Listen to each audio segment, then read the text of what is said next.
folks. How you doing? I hope you had a great Christmas. Definitely the New Year is upon us. Can't believe it's going to be 2020. We have a few announcements that are very simple this week. I just want to make sure that you pay attention to your bulletin. It says, welcome to the Parkview family of Brother Mike and Lori Fortenberry as pastor beginning January the 1st, 2020. And the people clap.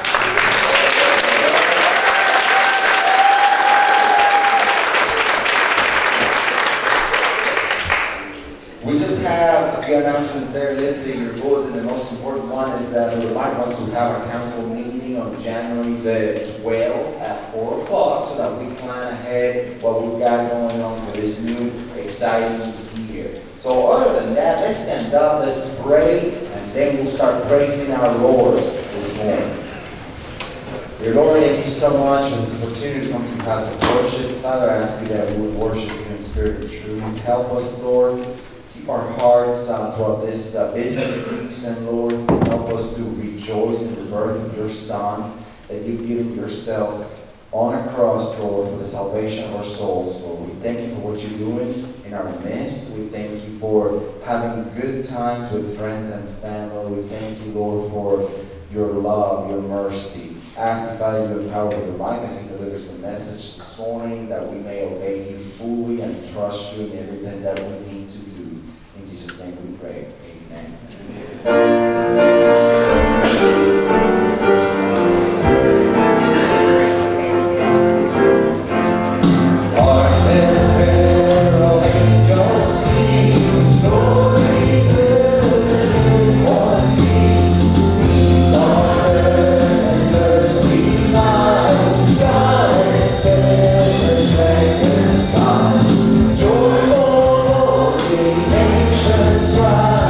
Join the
from destiny to home.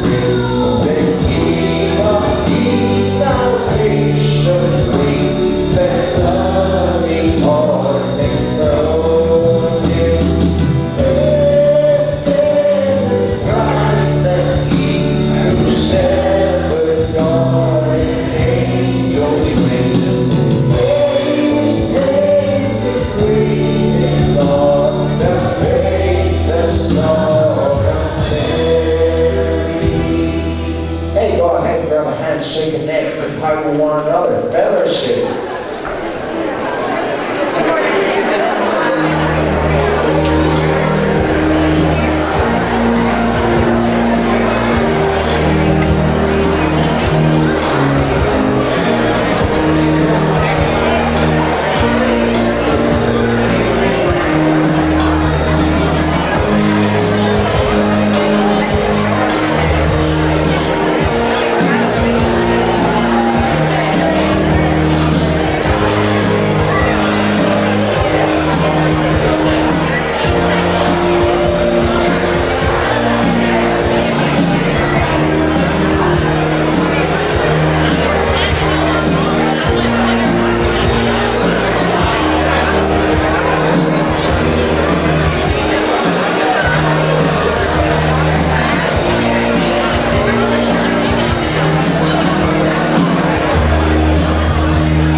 everything we do, Lord. Remember those out there, Lord, that do not have your name, and we will somehow reach out and touch them, and they will have a genuine hope in you, in Christ's name, we pray. Amen.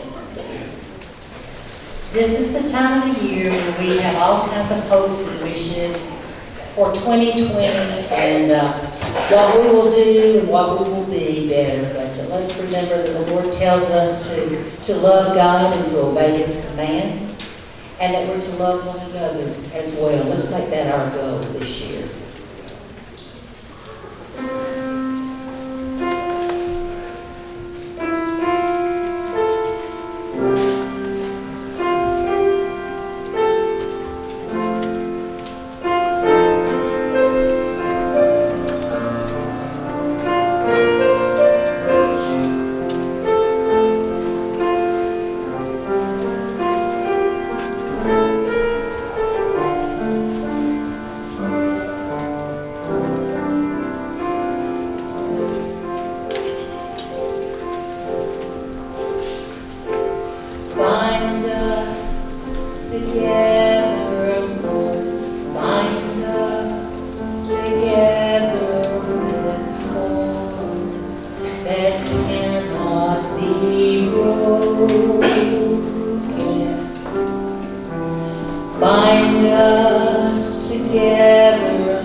Say welcome, you know, and I know we've been around each other for a couple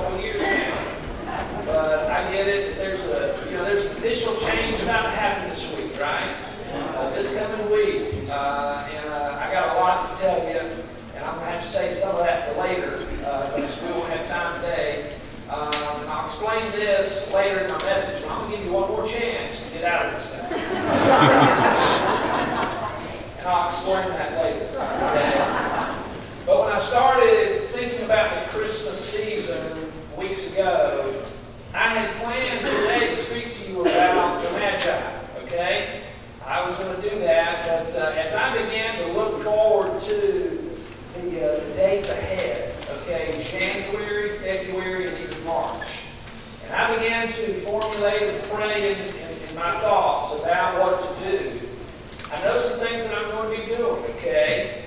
And so that kind of shifted where I was in a lot of my reading and preparation this week. And so I did not intend to do this week, but it's going to happen, okay? It's just one of those things. We'll continue it tonight a little bit, and then hopefully it'll lead us into a great year. So that's why I say I can't believe the song you chose today, that the Lord put on your heart to bind us together with what's about to come, okay? So let me look forward to next week and ask you to do something for me, okay?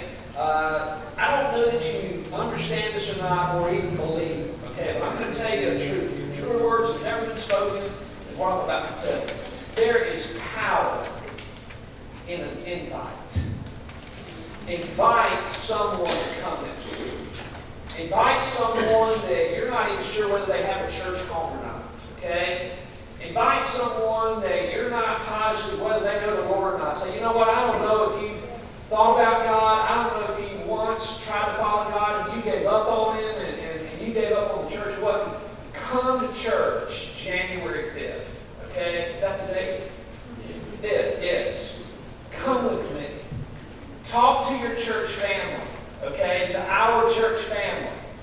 And get them here if at all possible. Because I want next week to start the year off in a very special way with, again, some messages that are going to lead us into some things in February and then in March as well. So I have been thinking ahead, but I probably got about 2 more days worth of work to finish up Monday and Tuesday before I call it quits and wave goodbye and then come and say hello to us here.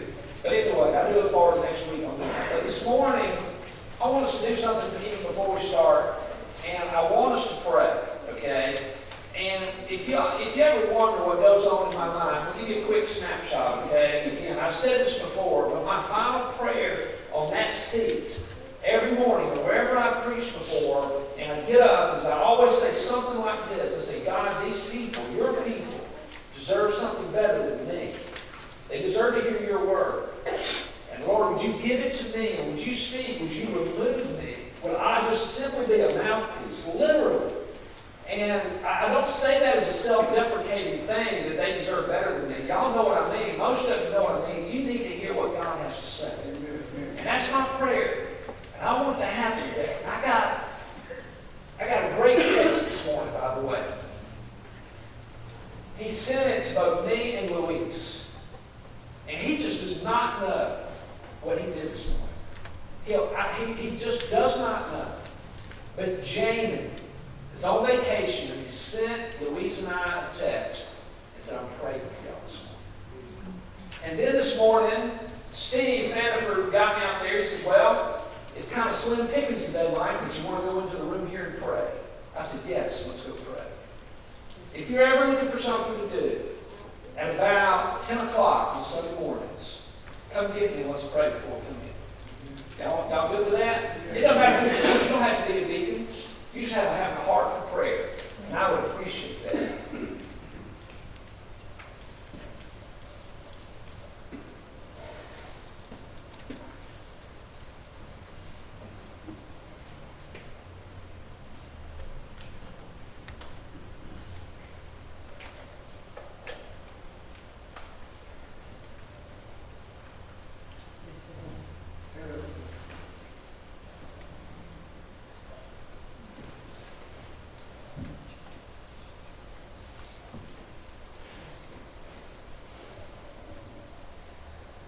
I'm a man just like y'all.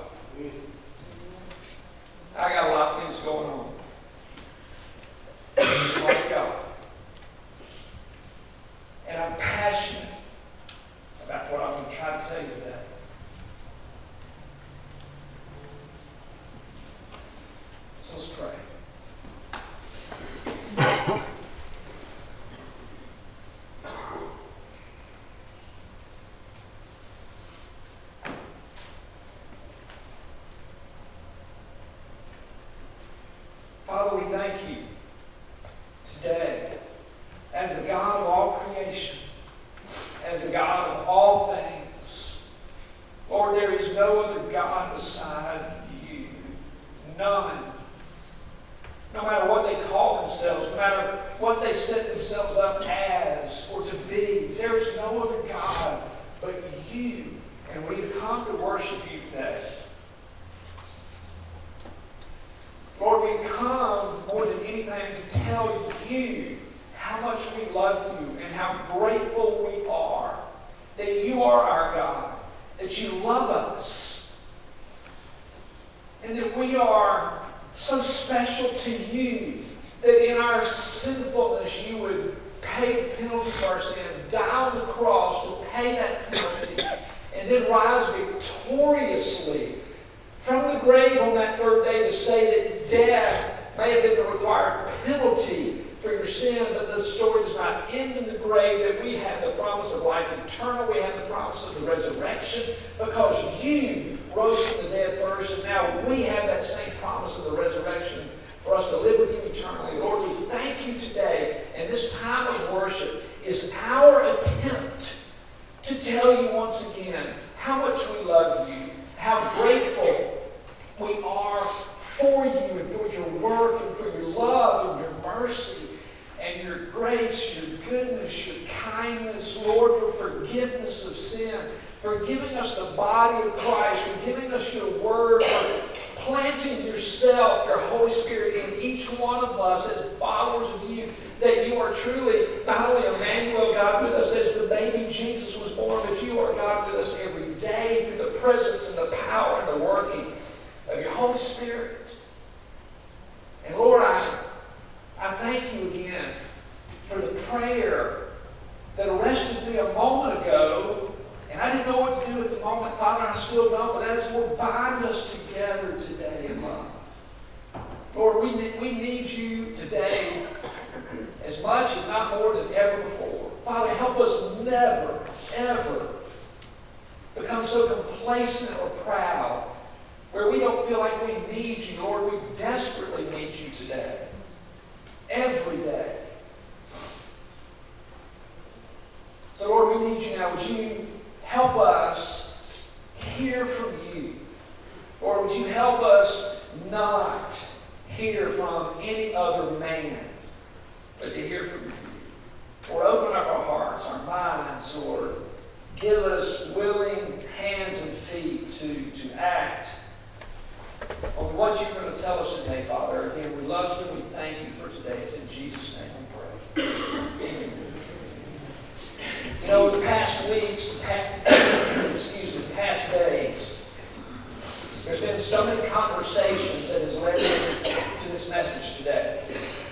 So many things have been said back and forth between you and me, and it's blessed my heart. So many of you have said that you were so excited about the days ahead. I cannot tell you in a sentence how excited I am for the very same thing. How excited I am that God, in His time, has ordained things to be what they are now, what they are to be in the days ahead. So many have said different things like, wow, we've been praying for this, this is what we wanted, this is what we've asked for. And all along, okay, God was doing what He was doing and is doing all that He's doing. And in His time, to ordain this to be what it is a phenomenal thing. I am humbled beyond measure, and it's incredible. Some of you have prayed a long time. I have prayed a long time. Some more than others that have sat in rooms searching, given the task to search and to pray and discern, have probably prayed and wept and agonized over, okay, what does the future look like? What are things ahead for us, and how will we know? It can be summed up in a word. Sometimes it was used before, and it's what sometimes people say, well, this is what I dreamed of, or this is what I had hoped for. And when we say things like this, and we say, well, God, I've asked you for this, or I want to ask you for this, or Lord, I would love for you to do this. What we're doing is we're expressing oftentimes what we might call our own dreams, but more than anything, really, if the Holy Spirit is speaking to us at those times, what He's doing is He's giving His dream for us to us.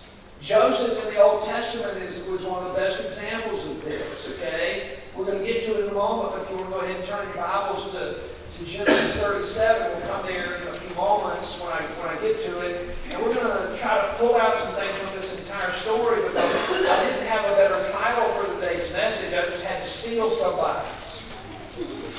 I had to steal somebody's title, and I just called it I Have a Dream. Okay? So if y'all don't mind me being a plagiarist and taking the words and thoughts of another man, I'm going to use those words to tell you today that I have a dream. Okay?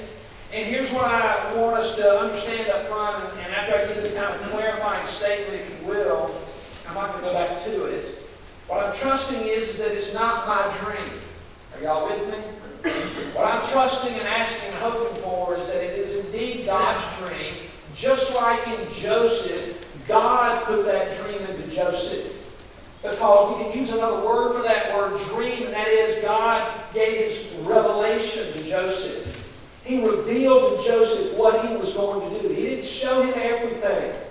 He gave it to him in a snapshot, if you will, a short video, a little clip, so to speak, so that Joseph would know that God is at work, even though he did not know ultimately what it was going to be like in the days ahead.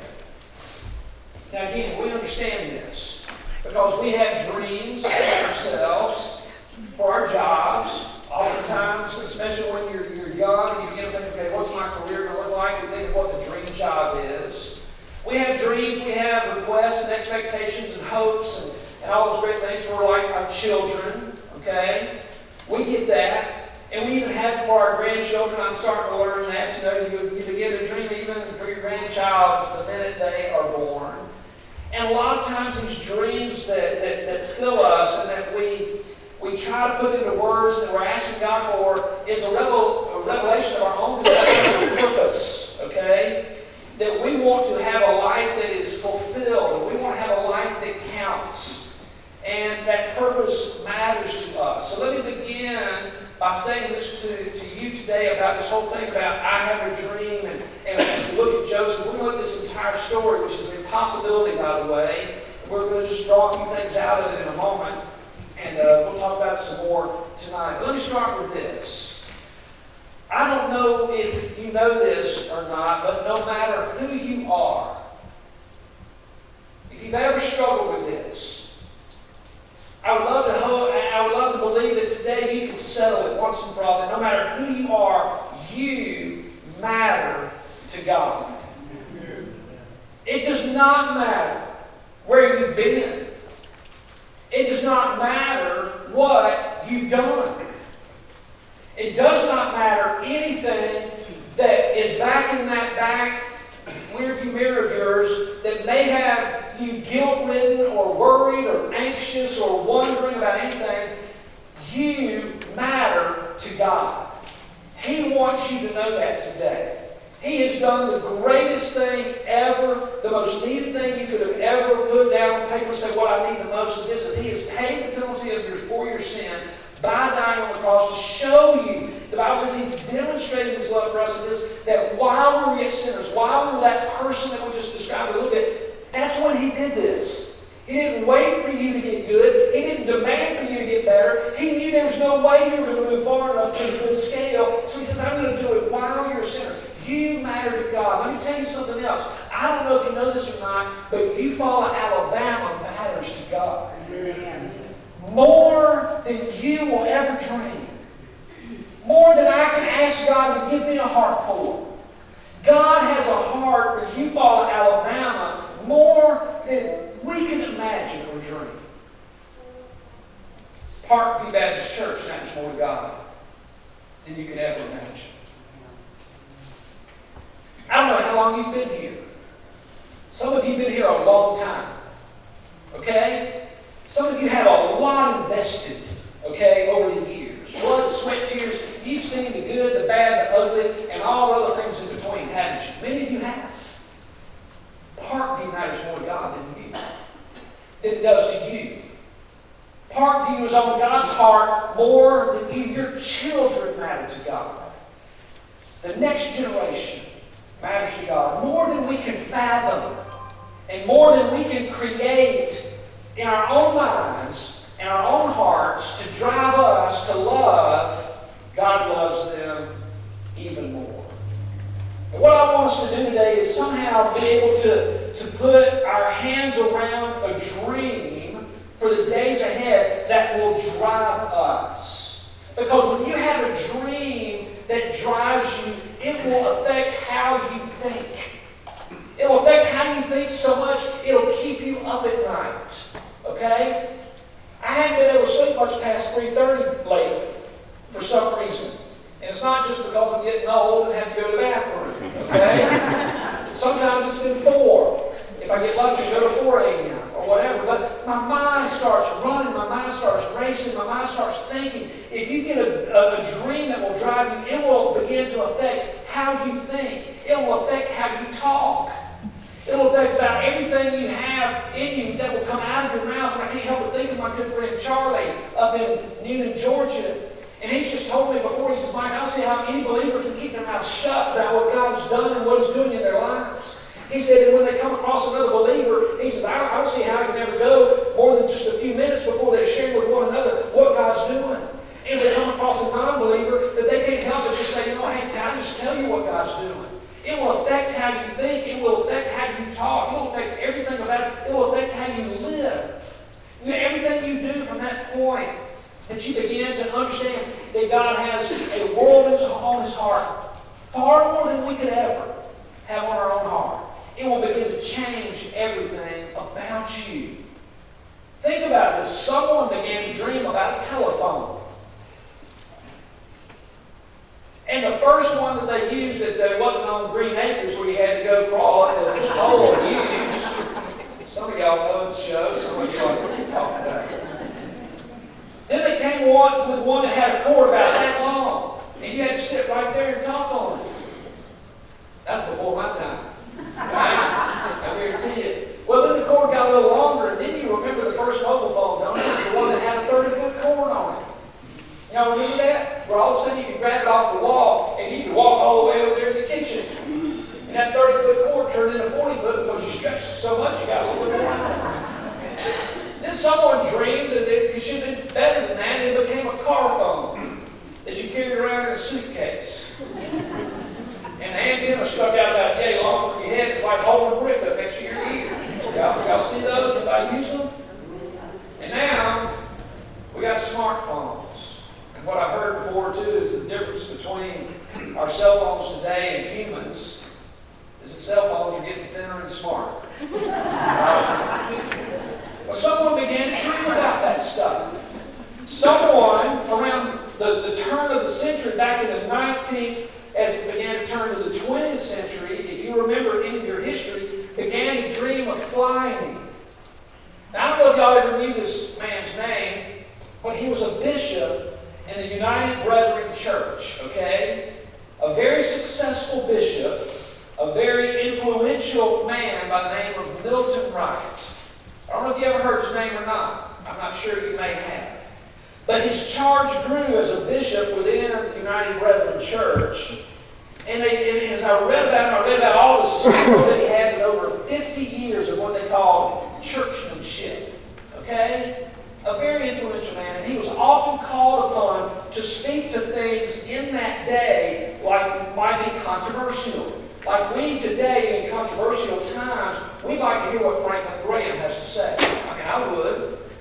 Or someone like a Charles Stanley or others out there. And so that's the kind of person that Milton Wright was. And so as men were designing these machines to fly and to go airborne, it was a little controversial, and he was asked to speak on this. Speak to this controversial subject. And so Milton Wright said this, and I quote, "Only angels are meant to fly, and not men."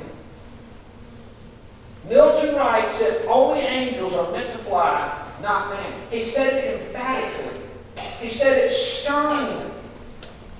All the while, there were people all over, not just Orville and Wilbur Wright, but they were all over. It's like the race to space. It was the race to find out who could fly first. And somewhere around, I believe it was December 17th, 1903, that's where Orville and Wilbur Wright made 4 brief flights. Weehawken, North Carolina. Orville and Wilbur Wright's dad was Bishop Milton Wright, if you didn't catch the name. Someone began to dream about these things. Someone began to say, this is what it should be. And sometimes, even as they found out, your dream will have to combat the prevailing attitude that surrounds you. Sometimes that dream is going to have to survive the fight for it to stay alive. Because believe it or not everybody's going to share the dream. Not everybody's going to say, I agree with you. Others are going to try to restrict you and hold you down. In fact, it is one of the, if not the, common denominators of dreams that it will be called into question by other people. You'll try to be stopped. They will try to stop you. They will try to halt it. They'll tell you all the reasons why it will not, should not, could not work. And if it's a dream that God has given you, as we look at Joseph here, it's a dream that must be kept alive. And that you will have to fight to do that. So I'm going to give you 5 things today. And then I'm going to close with what I said a moment ago about I'm going to give you your final chance. Okay? Now I smile a little bit, but we'll get to that in a moment. I'm going to talk to you about 5 fronts that you must do battle on these 5 fronts to keep a dream alive. Because let me share something with you up front before I get to it later. The dream has not been accomplished. Okay? The dream has not been found. And we'll talk about that as we go, and you'll understand it. But the dream is not here. Okay? For whatever God wants to do in the future, and it's going to have to be fought for. And I'm going to give you these 5 things, and I've chosen to use the letter T for each one so that we can maybe put them in there and remember them a little bit that way. And I love this first word because this is the first front that needs to be fought where you have to do battle. And that is the front of treachery. Now, if you look up the definition of the word treachery, you'll find a couple of different definitions, as is common in the English language, all right? One of my favorite definitions of this word treachery, though, is this, when we think about this particular story, and it is this: it's an act of faithlessness. An act of faithlessness. Now, you remember the story of Joseph. If you're in Genesis chapter 37, we're going to begin to look at this right now. Joseph was a young man, and it says that he was 17 years old. Okay? God began to instill in him dreams for the future. But if we pick the story up in Genesis 37, beginning in verse number 4, let's read through verse 11 and see what the Scripture tells us. It says, when his brothers, talking about Joseph, saw that their father loved him more than any of them, they hated him and could not speak a kind word to him. His brothers, in case you missed it, hated Joseph. Joseph had a dream, verse 5, and when he told it to his brothers, so this is in addition to the hate that they already had for him, they hated him all the more. He said to them, listen to this dream I had. We were binding sheaves of grain out in the field when suddenly my sheaf rose and stood upright, while your sheaves gathered around mine and bowed down to it. His brothers said to him, do you intend to reign over us? Will you actually rule us? And they hated him all the more. That's the 3rd time it's talked about how much they hated him because of his dream and what he had said. Verse 9. Then he had another dream, and he told it to his brothers. Listen, he said, I had another dream. And this time the sun, the moon, and 11 stars bowing down to me. When he told his father, as well as his brothers, his father rebuked him and said, what is this dream you had? Will your mother and I and your brothers actually come and bow down to the ground before you? His brothers were jealous of him, but his father kept the matter in mind. The primary antagonists to Joseph and his dreams that he began to share, and this was a revelation given to him by God. And no, I don't think Joseph should have kept it quiet. I think when we get a revelation from God, we are then expected to share that revelation. And so I believe Joseph should have shared it. Now, how he shared it and all that with his brothers, we can kind of make fun of that, poke fun of that, because I have 2 brothers and all that good stuff. The bottom line is, he could not keep that to himself. And so these brothers were his primary antagonists. antagonists, those who were closest to him, and their heart was to kill him. They decided, since they hated him so much, he's the favorite son of Dad, by the way, and now he's telling us these dreams. We can kill him. We can get away with it. But as they began to compromise and talk about that, they decided to do what? To sell him. To sell him to the slave traders. Let me simply say this too, so we keep moving today, because otherwise I'll go way too long. You need to get away from these kind of people who are faithless, treacherous. Treachery is an act of faithlessness. You need to get away from people who are faithless, who have no dreams, who are not hearing revelations from God, who are not understanding that God has a city on his heart more than we'll ever dream and know, that he has more on his heart that as he wants to reveal these things to us in a way to be the church that this community needs it to be. That God wants those things, and we need to get away from those who would want to restrict us, who would want to keep us from that. Now listen to me, you have to understand something. There are people out there who want to destroy your dreams. There are people out there who do not care about your success.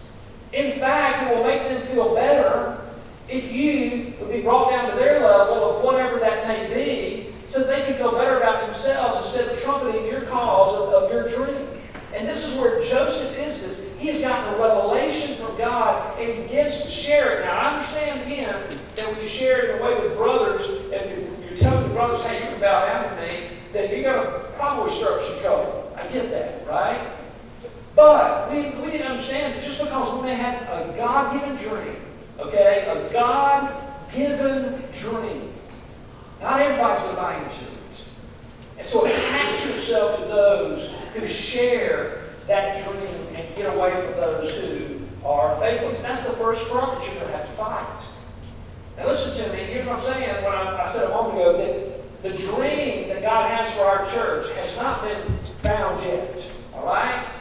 What I'm telling you, though, is this. These 5 things that we're going to have to fight is what we can expect. Are you listening? It's what we can expect. And I'm not a prophet. And I'm not the son of a prophet. So in the absence of one, I don't have to do today, all right? What I'm telling you is this is what we're facing. Are you in? Are y'all in? I got to say this real quick, because Dabo Sweeney, he's not the first one to coin the phrase, but at Clemson he says, we're all in. Are we all in? All right, we'll talk about that other stuff later. Treachery, faithlessness, people who lack faith are there, and we are going to have to say, okay, I'm in, because there are going to be those who want to derail it. Number 2, the second front that we're going to have to fight. The first one is treachery, that is faithlessness. The second one is time. It is time. Now think about the story. If you don't know the story of Joseph, I'd love to sit down with you and talk through it. If you like to, it's got to be one of the best stories in the Bible. I say that every time I preach. I get all that. It's one of my favorite. You want to know, and a lot of you do, slavery and servanthood. Slavery and servanthood took big chunks of time away from Joseph. And ultimately, if you remember the story, from the time he gets his dream at age 17 to the time that his brothers are in front of him in their time of need is 20 years. 20 years. And it began when, as he goes to check on his brothers, their plan begins to unfold where they decide, okay, let's not kill him. Let's just sell him to these slave traders, and let's tell his dad, our dad, by the way, that he got killed by wild animals. And then they fake blood, they fake the coat of many colors, they do all these things to make it look like that. So why? They can cover up their sin of selling their brother out to slave traders. 20 years. Now go to Genesis chapter 39 for just a moment, and we'll look at this about that. So beginning in verse 1, Genesis 39 tells us, now Joseph had been taken down to Egypt. The slave traders sold him in Egypt. And it says Potiphar, an Egyptian who was one of Pharaoh's officials, the captain of the guard, bought him from the Ishmaelites who had taken him there. Verse 2, the Lord was with Joseph. We'll come back to that. And he prospered. And he lived in the house of his Egyptian master. When his master saw that the Lord was with him and that the Lord gave him success in everything he did, Joseph found favor in his eyes and became his attendant. Potiphar put him in charge of his household, and he entrusted to his care everything he owned. Joseph is sold into slavery, and at this point, like I just said, and I'm kind of fast forward looking at the entire story together here, it takes him 20 years to see this dream that God gave him, this revelation, realized, okay? And so all this time now, he is serving as a servant.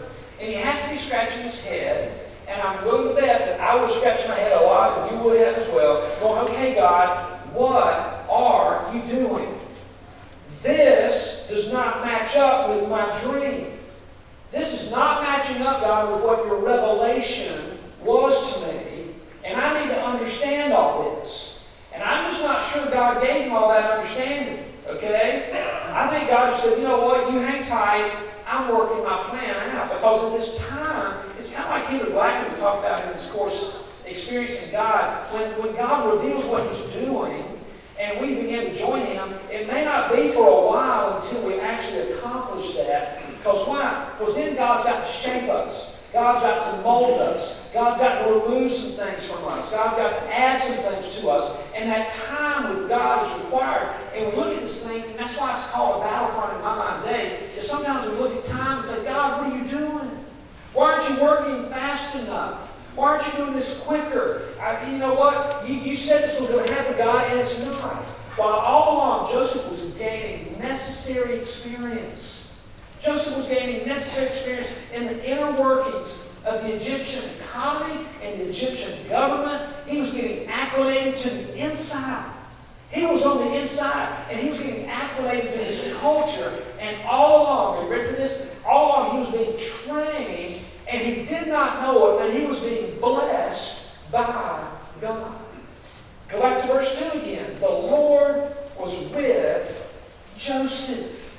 In other words, Joseph may not have understood it, but this was not wasted time. It was not wasted time. It was valuable time. Now listen to me. Treachery is a hard front to fight when you have to deal with those who are faithless. But this may be the most difficult front to fight. Why? Because we are time-bound and we're like, okay, God, hurry up. Come on, you said this was going to happen. Let's go. Let's get moving. And God's like, I don't operate on your time. I don't operate on your schedule. I don't think God has a calendar on his wall, okay, like we do. I'm quite positive of that. Because the dream is materializing. And God is, he is giving us and making us go through disciplines to grow in it so that we can handle it. So listen to me when I say this is where we're going. Okay? We are going to face treachery. We're going to face those who are faithless. And we are going to face times where the time is just going, okay, God, seriously? You know, what's he doing? What's Mike doing? And you know what? Let's just be honest. You know, Mike and Luis and Jamie would be like, well, what are the people doing? And everybody's going, what's each other doing? And God's like, you know what? I'm working it out. I'm taking you through discipline so that you can handle it. I am shaping you with experiences to equip you. None of this is wasted time. None of this is things that God is worried about where we go, okay, God, we got to get moving. God's like, we are moving. We are moving. It may not feel like it to you, but this time is not a problem. This is where Joseph's reputation, I'm convinced, continued to grow. And his character was being shaped. One of the reasons why we know that is the scripture was very clear there. There's nothing hidden in what we just read. But it says the Lord was with Joseph and Potiphar.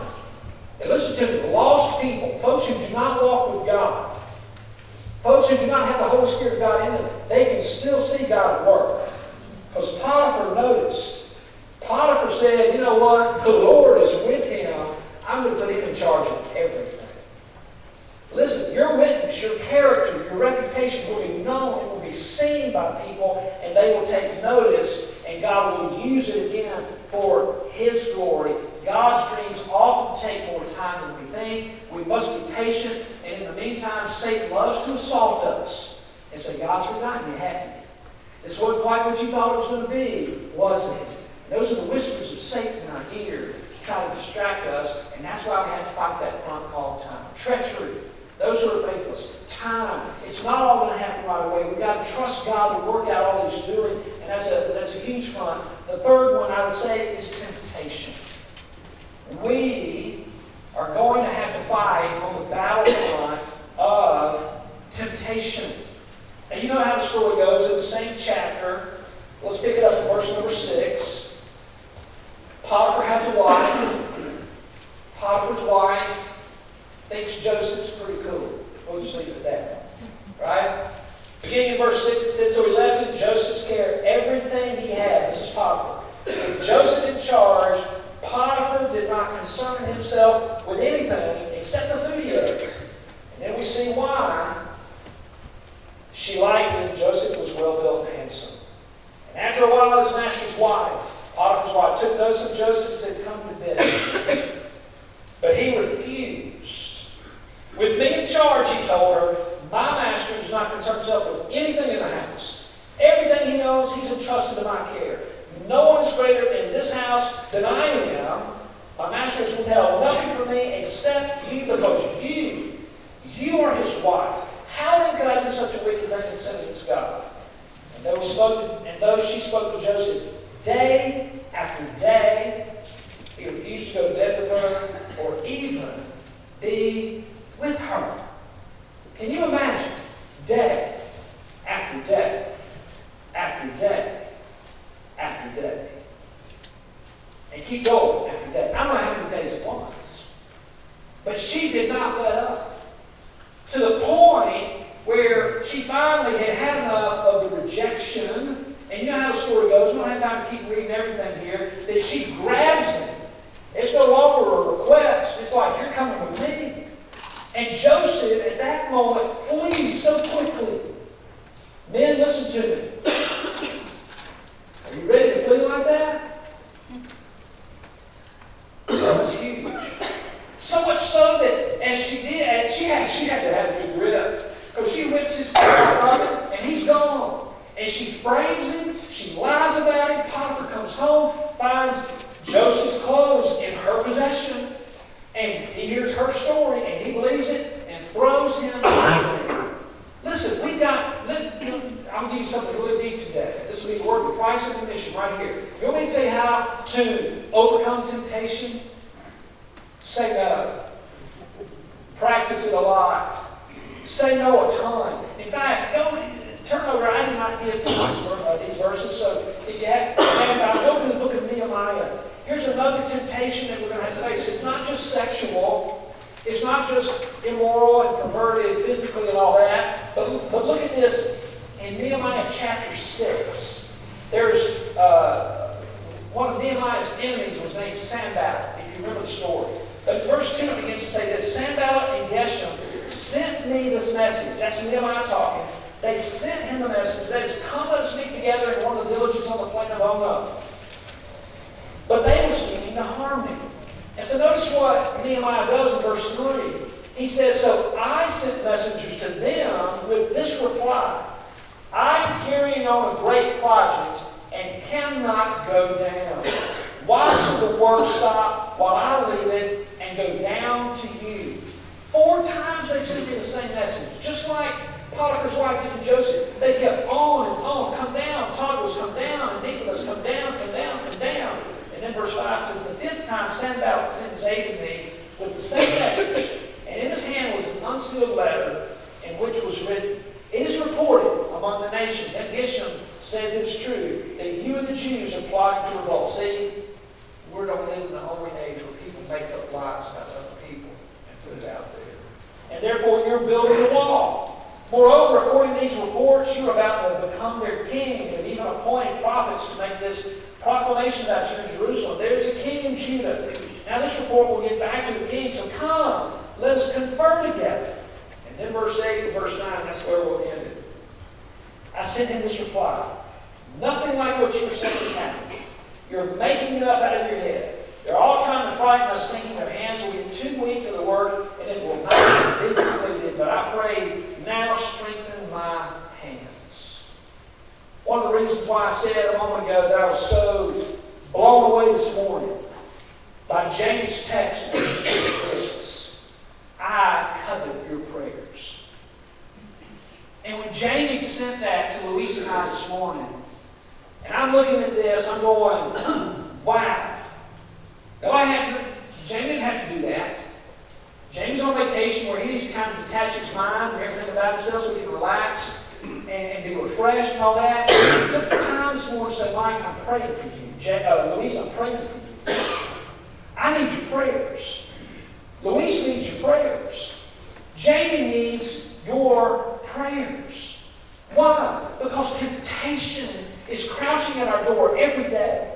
Temptation is there. It's not just a woman that's the temptation. It's the temptation to leave a good work. Nehemiah says, I don't have time to come down off this wall. I don't have time for you because I know you're against me. I know you're lying about me. I don't have time. I'm doing too good of a work. I cannot afford to be distracted. I cannot afford to be taken away from what God has told me to do. That's why I'm so thankful for Steve. He says, Mike, it's just us. You want to pray? Yes, sir. Let's pray right now. Why? Because James is right in James 1:14 where he says, each one is tempted whereby his own evil desire is dragged away and enticed. I'm a human like you. I come to your prayer some more that I can keep in check my flesh, my evil desire, whatever might distract, whatever may take away, any of that. Why? Because it's a front that we must fight vigorously so that the dream of whatever God has in store for us will continue to work itself out in total fruition. Treachery, faithlessness, time of the what are you doing, God? And temptation are very, very real. Number 4, we just had these last two. Number 4 is tribulation. Now, it's kind of like number 1. Because of this tribulation, we think about the fact that Joseph's brothers sold him, okay? And as they sold him, he rose to the top in Potiphar's house. Just a quick recap. He had everything that Potiphar had under his charge and his care. And now Potiphar's wife lies about him, frames him, and Potiphar could have killed him, okay? But Potiphar says, no, we're going to send you to prison. We're going to send you to prison. And the same thing happened in prison. You can look at the scripture there because again it says the Lord was with Joseph. And the Lord was with Joseph in such a way that the warden of the prison saw this. And guess what he did again? Just like Potiphar did, he put Joseph in charge of everything in the prison. Because why? Joseph was trustworthy, okay? But as this continues to happen, and while Joseph is in prison, if you have the Bibles and go to Genesis chapter 40, we realize again that there was two people, a cupbearer and a baker. They get sent to prison, and they have these dreams, and Joseph interprets their dreams for them, and then he says this to them. Again, you can go back and read the whole story yourself, but in verse 14, this is what he tells the cupbearer when he goes back. He says, when all goes well with you, because I know you're about to go back up there, remember me and show me kindness. Mention me to Pharaoh. Get me out of this prison. For I was forcibly carried off from the land of the Hebrews, and even here I have done nothing to deserve being put in a dungeon. Can you see him pleading with him? Well, listen. I mean, we've done this before. Hey, when you get there, let them know about me. When you get there, tell them about me, would you? Put in a good word for old Mike here. I can stand it. I can love a good word if you'll remember me. But if you look over in the same chapter, verse 23, it says this: the chief cupbearer, however, did not remember Joseph. He forgot him. I can't prove this, but I'm going to tell you what I think here, and then we'll get back to the things we can't prove. Of all these years where Joseph's going, what in the the world is going on. Quite possibly the hardest 2 years was when he was forgotten. And he's had to be laying in that bed every night going, God, not only has he forgotten me, but I'm quite positive you have. You think Joseph ever had a conversation like that? I don't know if he did or not. Okay? He's a man of impeccable character, I know this. But he had to be wondering, Lord, this tribulation, that every time I feel like I'm getting close, you give me a dream, my brothers hate me. I'm thankful they didn't kill me, but they sell me. And then I rise in power over here, and then this woman lies about me. Now I'm down in prison. And now even though I'm the #1 prisoner for the warden, these guys, they said, okay, yeah, I'll remember you when I get back up there. They don't. They forget me. All this tribulation. And here's my question. How do you survive this part of the journey? How do you survive when you're looking at this and saying, God, you have given me dreams. You have shown me things. You have revealed things to me. And Lord, I've survived the treacherous, the faithless. I've survived the time. I keep putting in my time, trusting you for all this. I said no to all temptation, but all tribulation. How do you survive this part of the journey? Are you ready for this? You have to lean into Jesus so hard. You've got to lean into Jesus with a deep, abiding relationship that is found on dependent prayer. And that's one reason why I prayed that earlier. Lord, we are no more, we are no less dependent today than Joseph was. But we think we are. We've got to lean into him with dependent prayer.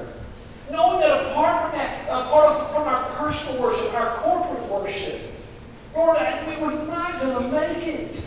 I had listened to Passion's version, their latest version of a couple years ago or whatever, of this song, God is so good. And there are times I ride in my truck, and all I'm doing, and there are times when I was running the other day down the trail, and if I said it once, I think I probably said it 134,000 times, God, you're so good. You're so good to me. If we don't lean into him in times like this, we will never be able to fight the battle of tribulation, because Jesus told us in John 16:33, in this world, you're going to have it. You're going to have this tribulation. Trouble's going to come. Just because you have some dream, just because you have some revelation, does not mean I have paved the path for you and parted the waters. You're going to have to fight for it. But take heart. I've overcome the world, is what he says. Tribulation, I know Joseph had to almost just lost his mind. And apart from a personal devotion and worship and leaning into God, he would have never made it. What makes us think we can today? Just because we have money. Just because we have things. Just because we have so much stuff. We can't make it without it. Treachery. The faithless will fight. Time. We'll want to give up. Temptation to divert us. The things we're going to have to be battled. Tribulation when we go, wow, God, all I have is you. Well, that's a great place to be. Lean right into it. And then the last one is this, the final T, if you will, is the word triumph. We're going to have to fight. What happens in the end when we triumph and when we experience some of the things God has told us to experience. So let's fast forward to the end of the story. Stay with me for just a couple more minutes here. He's interpreted their dreams. And then Pharaoh has his own set of dreams. Okay? And finally, after these years, the cupbearer goes, oh, wait a minute, Pharaoh. I remember a guy in prison. He told me about my dream, and it came true. You want me to go get it for you? Pharaoh's like, yeah, go get it. And all of a sudden, Joseph's brought in front of Pharaoh. He interprets the dreams. Pharaoh is so satisfied with the answers, he says, listen, since we're going to have 7 years of plenty followed by 7 years of famine, then if you're this good, Joseph, you're good enough to handle all this, you're in charge of everything now. In fact, there was no one greater in Egypt than Pharaoh, of Joseph than Pharaoh. Once again, just like Potiphar, Joseph was number one. Just like the prison, Joseph was number one. Now to the Pharaoh, all of Egypt, who was number one? Joseph. Joseph was put in that number one place. And now, after 7 years of this prosperity, and now all of a sudden the famine and the drought is here, 20 years after His dream, he's standing, and there his brothers, 20 years later. How do you fight the battle of triumph? Because let me tell you what Joseph could have done. You know what he could have done. He could have killed him. He could have had the Pharaoh's blessings to do it. All he had to do was go back to the Pharaoh and say, "Hey, let me tell you a quick story, Mr. Pharaoh," whatever his name was. "These are my brothers. They're in front of me. What can I do to them?" And that Pharaoh said, "You can do anything you want." But he didn't. He loved them. His heart was so full, as well as broken and all these things, and he had to leave, if you remember the story. And he wept loudly. And he came back to them. Success did not go to his head. His success did not lead him to do things that in our flesh you would want to do. In his humility, he humbled himself. And the experiences that he had gone through for all these years had made him an amazing man, where instead of being lifted up, he was so tenderhearted to them. Now, before this happened, okay, we can see that God had been working in Joseph's life. This is what I want to show you in Genesis chapter 41. Look at verses 51 and 52. Joseph's now got a couple of children at this point in time. Look at verse 51. Joseph named his firstborn Manasseh and said, because this is what it means, it is because God has made me forget all my trouble and all my father's household. The second son, verse 52, he named Ephraim. And he said, it is because God has made me fruitful in the land of my suffering. What is the common denominator there in those two sons? God. God is the one who took his mind and was able to put all that back here. God is the one who took all his suffering and turned it into fruit. And he realized this, and he understood it, and he was a leader that led from a position of humility and not pride. Because as much as these other things can just kill a dream, there's one surefire way to kill a dream, and that is pride. When victory goes to our heads. And we think we're all that in a bag of chips. But Joseph had not. And we tell you the key to killing pride? The same as I just said a moment ago. Leaning full into Jesus. Knowing that apart from him, there's no way you'll ever have the perspective on all your situation and all your stuff until you get his perspective. And when Joseph did that, he had God's perspective on everything. That he said, the first son, Manasseh, why? Because God's made me forget all this bad stuff.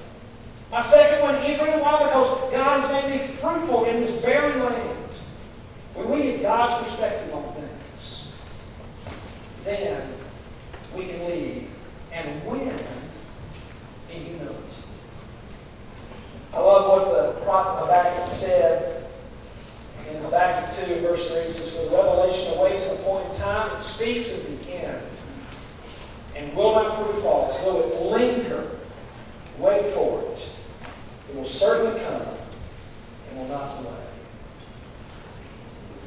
That's what we're up against. That's what we're going to face.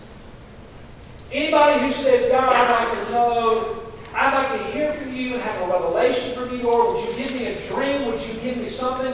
Yes, I'm excited. Look at what's happening. Look at what we've asked for. All these things. Then these are the things we have to be prepared to meet. So all that great encouragement this morning of what we're facing, this is your last chance to tell me why I can get lost in.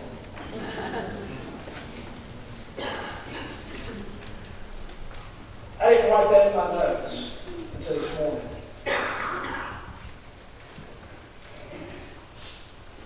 And there I was at my desk in our bedroom, actually. I have a stand-up desk. I don't sit well.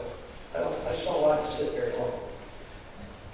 And Lori was right over there in the bathroom. The only thing that was in between us was the door that was shut at the moment.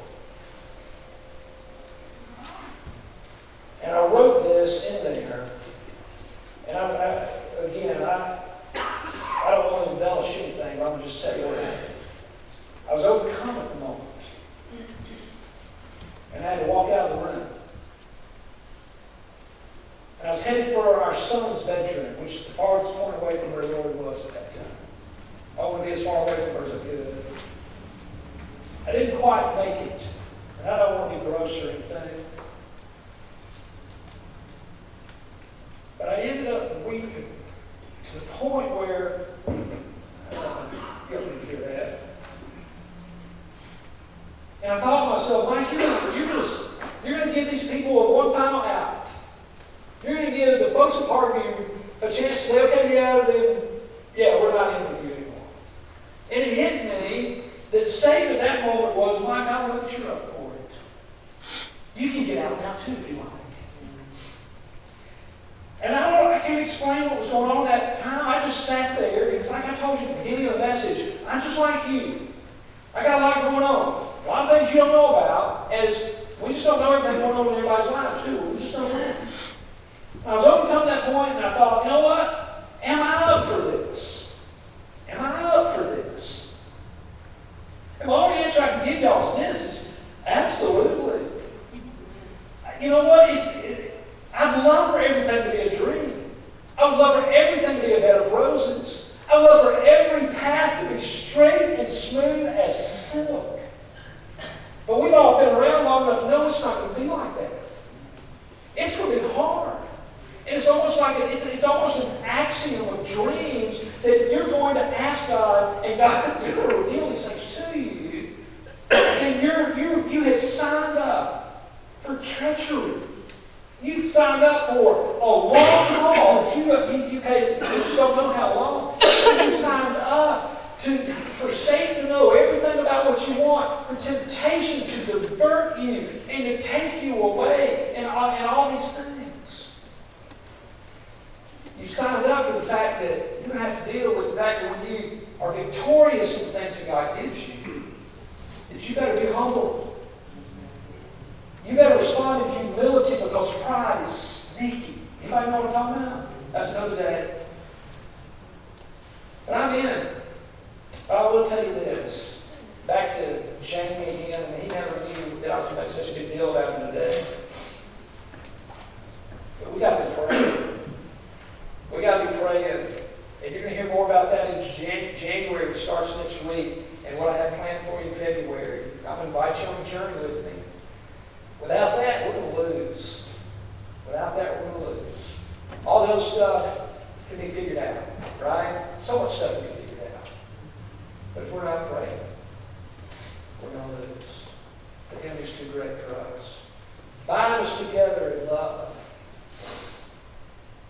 Are those words on our screen or not? Is that a big no up there, Tim, or a big yes? Or can you hear me? Can you shake your head for me, JD? Are they not? Oh, yeah. The words of the song? I don't know that they are. It doesn't matter. Kathy, would you do me a great favor? Would you take the piano and start singing? Whether we can join you or not, y'all can join her at least on some of these words, I bet. And she wasn't expecting that, so I just asked her to do something. Whatever Louise had planned, I apologize. But I just want us to pray. Can we pray while she's singing? And listen to me, something else for you. Again, as I still try to figure everybody out, everything out, if you're looking for a church home today, you don't have a church home, and you want to be a part of a church that's ready to dream like that and face all those kinds of things together, would you come? We'd love to have you be a part.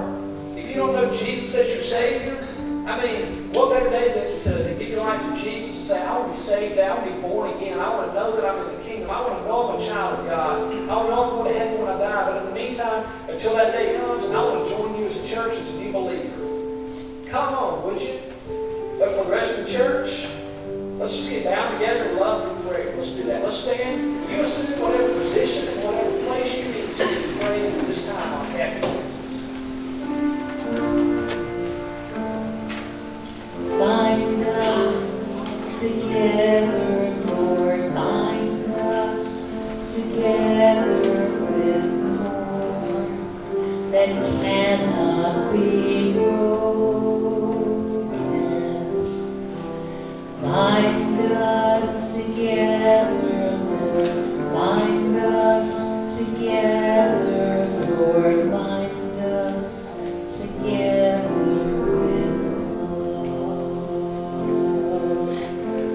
There is only one God.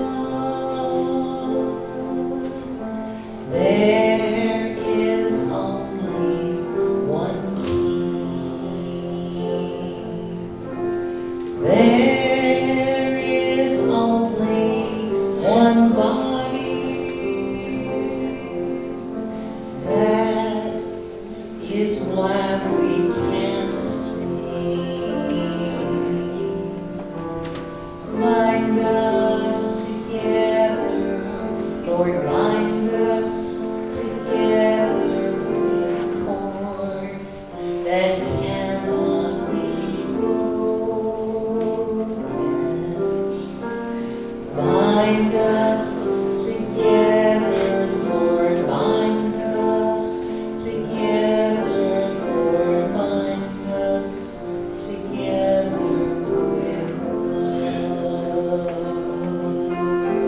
There is only one God.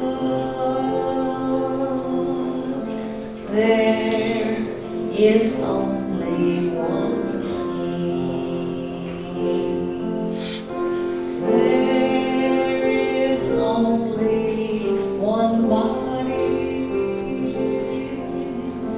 That is why we can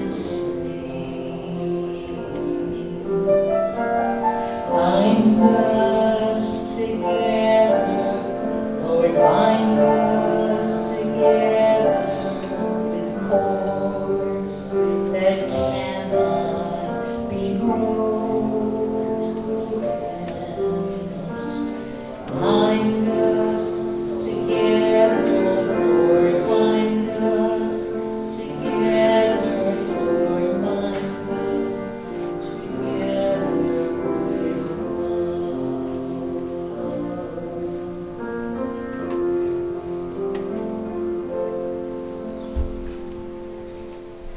All right. Hey, y'all don't get over me for saying this, please. I just looked at my watch and I hope you'll come back tonight.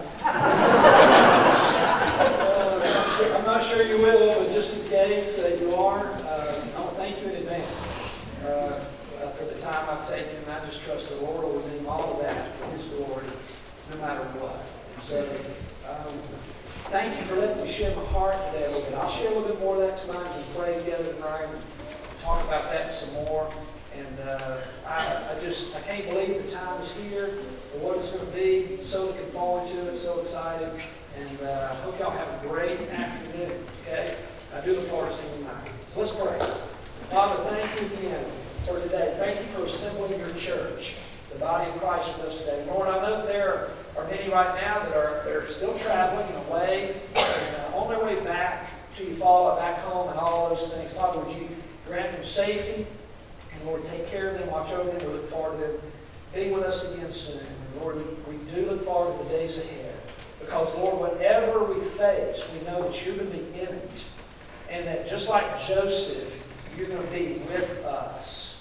And you're going to be working powerfully in us, around us, through us, about us. And Lord, help us to always remember that, know that by faith, that you can be trusted in all things. In Jesus' name we pray. Amen.